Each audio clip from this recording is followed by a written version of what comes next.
of '69 was the hottest days of my life. My world had already been scalded by the murders of the 4 Birmingham girls, the killing of Malcolm X, Dr. King, and the 3 civil rights workers slain in Mississippi, and by the unpublicized murder of George Best, a dear friend and comrade, killed there a month later. And now, after the call for Black Power, there was even more intensive attacks as J. Edgar Hoover's strategy for counterinsurgency unfolded. In 1969 alone, there were more than 24 police executions, scores of movement leaders imprisoned, others forced into exile. In Dallas, I felt an intensive orchestration of repression, and Quayce and I fled fearfully into Canada with the FBI on our trail. We changed our identities and made our way together into West Africa, hoping to gain political asylum in Guinea. Quayce was a butcher by trade who entered the civil rights movement less than a year before. While riding a bus home from work, he passed a demonstration I was leading against a chain of ghetto gouging stores in South Dallas. He was intrigued. He got off the bus, he joined our picket lines, and he never turned back. He became one of the few men and women who gave up their jobs and their old routines to join the civil rights movement. Several months later, and after venturing over bumpy jungle roads through Senegal, Mali, and Burkina Faso as first-class passengers on overcrowded pickup trucks lined with wooden planks as seats, we wound up in Ghana. There we miraculously found hospitality, new friends, and shelter, but not our target destination.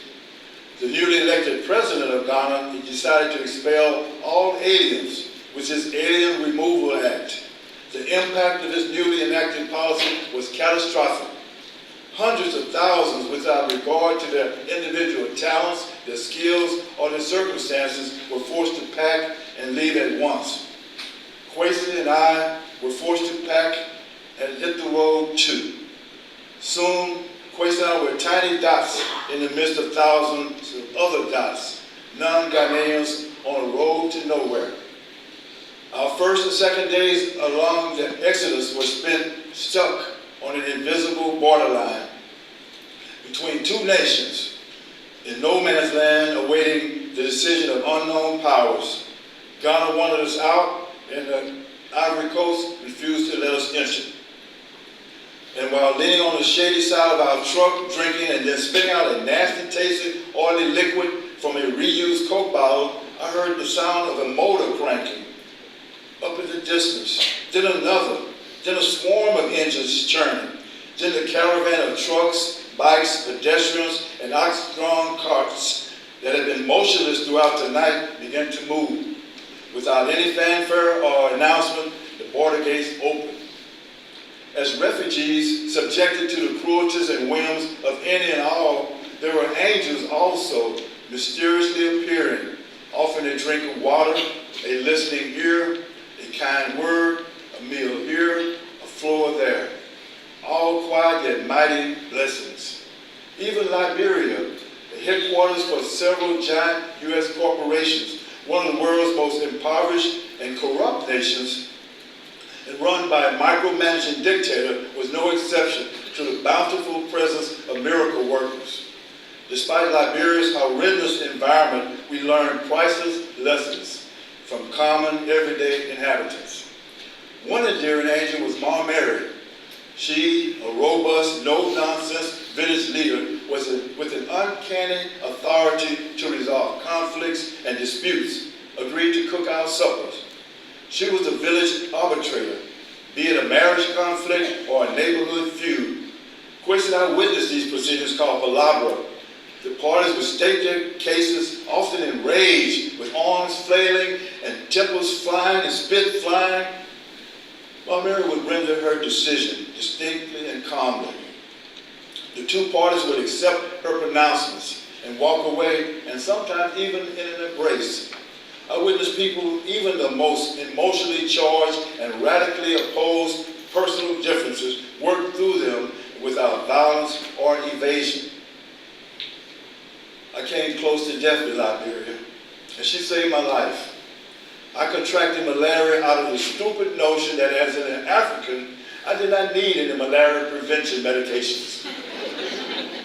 Late one evening, I felt very weak and feverish. My Mary took quick action, surrendering her bed to me, dousing my body with rubbing alcohol to break the fever, and for the next 3 days and nights, administered hot soup, prayed over me, and stood by my side. I was in a delirium most of the time. It was so real.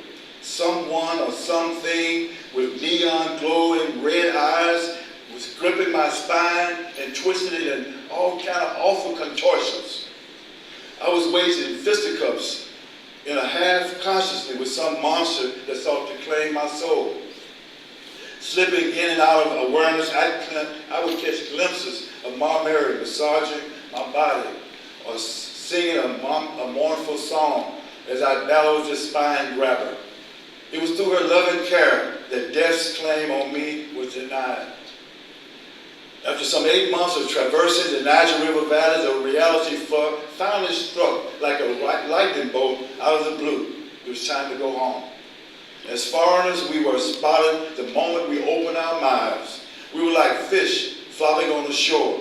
It was time to go home, to regroup, to reconnect, to rejoin the movement and do work from within. I turned for help from a newfound friend. He was Rev John, a Baptist preacher who understood our general plight and ministered to us with food, housing, and moral support nonetheless. He was a brave and forthright man, and he responded to our pleas for help and promised to get us on a cargo ship that was bound for New York Harbor.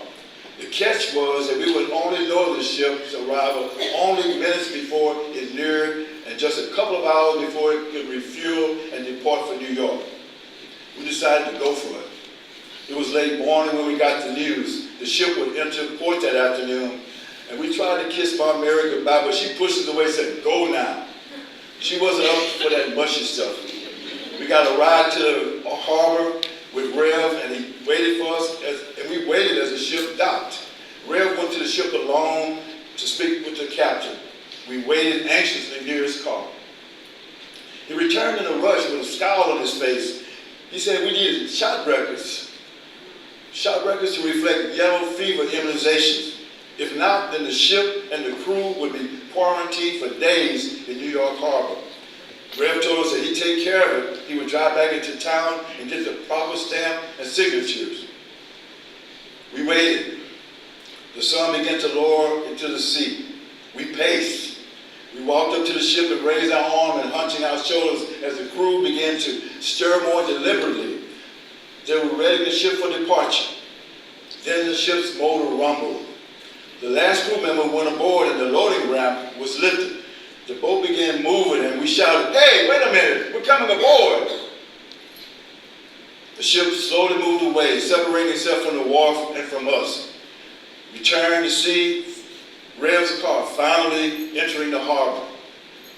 I screamed at the ship, tears rolling down my cheeks. I threw my baggage in the air and I took off my shirt and started waving it at the vanishing silhouette of the ship fading into the sunset. And by the time Rev got out of his car and handed us the documents, it was gone, swallowed by the waves. I sat on the ground, my hand over my face, and Rev sighed deeply, saying, "Don't worry, there's still another way." A few weeks later, and sure enough, Kwesi and I flew nonstop from Monrovia to New York. We walked through customs and security at JFK International Airport and safely exited until the chilly streets of New York City. Rev had made sure of his promise. Now it was time for me to make good of mine, to rejoin the movement and work for peace and justice.